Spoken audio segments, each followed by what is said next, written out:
நேத்து டிவிகே கட்சியோட தலைவர் விஜய் அவர்கள் சென்னையில இருக்கிற டிஜிபி ஆபீஸ் போறாங்க. போய் ஒரு புகார் மனு ஒண்ணு குடுக்குறாங்க. அந்த புகார் மனுவுல என்ன இருந்துச்சு அப்டின்னா, என்னோட டிவிகே கட்சியில உள்ள பெண்கள பத்தி பொன்ராஜ் அப்படிங்கிறவரு ரொம்ப கேவலமா, தரக்குறைவா பேசியிருக்காங்க அப்படிங்கிற மாதிரி அந்த புகார் மனுல வந்து சொல்லியிருக்காங்க.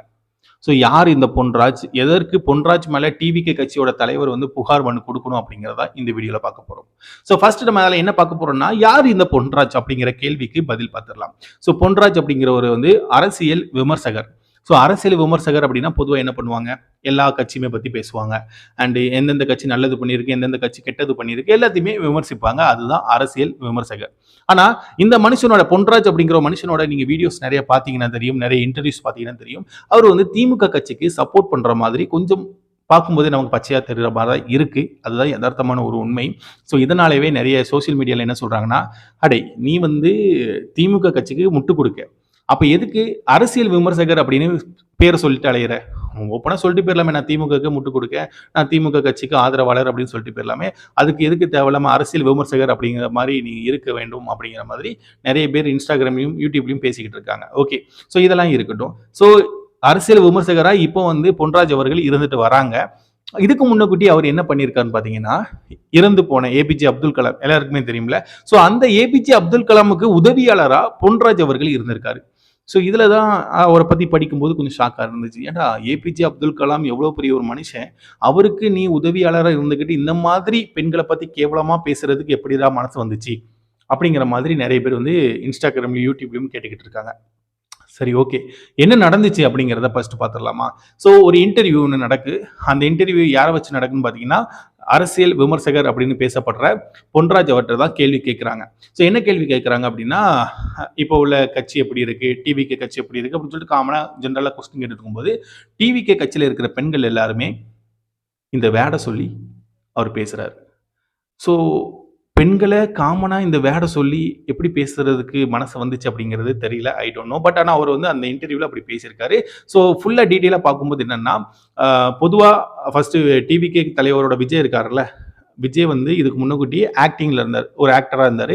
ஸோ ஆக்டிங் வேண்டாம். நான் ஃபுல் டைம் பாலிடிக்ஸான மாறி பாலிடிக்ஸ்குள்ள வரேன் அப்படிங்கிற மாரி பேசியிருந்தாரு. கரெக்ட்டுங்களா?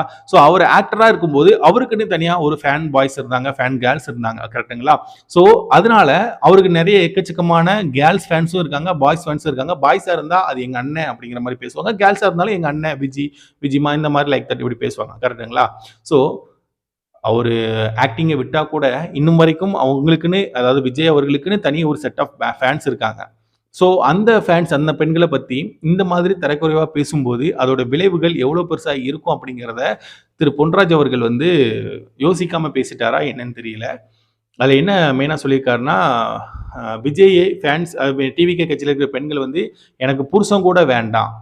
எப்படி எனக்கு புருஷன் கூட வேண்டாம், விஜய் மட்டும் போதும் அப்படிங்கிற மாரி பெண்கள் பேசியிருந்ததாகவும், இல்ல பெண்கள் வந்து விஜய் தான் எங்களுக்கு முக்கியம், விஜய் தான் எங்களுக்கு வேணும் அப்படிங்கிற மாதிரியான பெண்கள் நெறைய பேசுறாங்க. அப்படிப்பட்ட பெண்கள் எல்லாருமே இதுக்கு சமம் அப்படிங்கிற மாதிரி அந்த ஒரு இன்டர்வியூல பொன்ராஜ் அவர்கள் பேசியிருக்காங்க. ஸோ இந்த ஒரு விஷயம் தான் இப்போ ரொம்ப மிகப்பெரிய டாபிக்கா பேசப்பட்டு வருகிறது.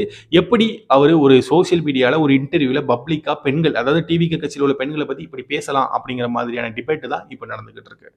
ஸோ இப்போ நெறைய பேர் வந்து ஜெனரலா என்ன கேட்கறாங்கன்னா, ஏன்டா விஜய பிடிக்கும் அப்படிங்கிறதுக்காக, விஜய பிடிக்கிற பெண்கள் எல்லாருமே இது அப்படின்னு எப்படிடா நீ பேசலாம்? அப்படிங்கிற மாதிரி நெறைய பேர் வந்து இன்ஸ்டாகிராம்லயோ, யூடியூப்லயோ கமெண்ட்ஸ் பண்றத என்னால பார்க்க முடியுது. ஸோ நீங்களும் அத தெளிவா பார்க்கலாம். ஸோ இதுதான் இப்போ நடந்துகிட்டு இருக்கிற மெயினான பிரச்சனைக்கு காரணம். விஜய் அவர்கள் மெயினா பொன்ராஜ் மேல கம்ப்ளைண்ட் பண்ணதுக்கு காரணமும் இதுதான். டிவிகே கட்சியில உள்ள பெண்கள பத்தி எப்படி இந்த வேர்ட் சொல்லி இழிவா பேசலாம்? அப்படிங்கிறது தான் மெயினான ஒரு காரணம். ஸோ இதெல்லாம் தாண்டி இன்னொரு விஷயமும் பேசப்பட்டு வருகிறது. என்னதுன்னா, இப்ப தானே இப்படி பேசுறாரு. இதுக்கு முன்னக்கூட்டி சாட்டை துரைமுருகன் ஆகட்டும், இல்ல நாம் கட்சி ஆகட்டும், இல்ல வேற ஒரு சில கட்சிகள்லாம் இருக்கு. அப்பல்லாம் பேசத்தானே செஞ்சாங்க. அதாவது டிவிகே கட்சியில உள்ள பெண்கள பத்தி அப்பல்லாம் கேவலமா பேசத்தான் செஞ்சாங்க. அப்பல்லாம் விஜய் எதுக்கு கம்ப்ளைண்ட் பண்ண வரல? டிஜிபி ஆஃபீஸ்க்கு மனு குடுக்க வரல? அப்படிங்கிற மாதிரி கேள்விகள் கேட்கப்பட்டது. ஸோ அதுக்கு ஒரு சிலர் என்ன சொல்றாங்க அப்படின்னா, அப்போ வந்து அரசாங்கம் அவங்களோட கட்டுப்பாட்டுல இருந்துச்சு. இப்போ வந்து எலக்ஷன் கமிஷன் கட்டுப்பாட்டுல இருக்கு. அதனால நாங்க போனா நீதி கிடைக்கும் அப்படிங்கிற மாதிரி பேசப்பட்டு வருது. ஸோ இதையுமே நம்ம தெரிஞ்சுக்க வேண்டிய ஒரு விஷயமா இருக்கு. ஸோ அதையுமே நீங்க தெரிஞ்சுக்கோங்க. ஸோ இந்த சிச்சுவேஷன்ல இப்போ டிவிக்கு விஜய் தலைவர் ஒருத்தர் தப்பா பேசிட்டாரு பெண்களை அப்படிங்கிறதுக்காக ஒரு மனு கொடுக்க போறாரு. இதுக்கு முன்னக்கூட்டி மனு கொடுக்கலையே, அதுக்கு என்ன காரணம் அப்படின்னு நீங்க நினைக்கிறீங்களோ அதை மறக்காம கமெண்ட் பண்ணுங்க. அண்ட் பொன்ராஜ் அவர்கள் பண்ணது சரியா தப்பா அப்படிங்கிறதையும் மறக்காம கமெண்ட் பண்ணுங்க. அண்ட் ஓவராலா நடக்கிற இஷ்யூ வந்து இதுதான். ஸோ இருந்தாலும் இதை நீங்க தெரிஞ்சுக்கோங்க. மற்ற நண்பர்கள் இருந்தாங்கன்னா என்ன பிரச்சனை நடந்துகிட்டு இருக்கு, எதுக்கு விஜய் அவர்கள் மனு கொடுக்க போனாரு அப்படின்னா முழுக்க முழுக்க காரணமும் இதுதான் அப்படிங்கிறதையும் உங்க ஃப்ரெண்ட்ஸுக்கிட்டையும் சொல்லுங்க.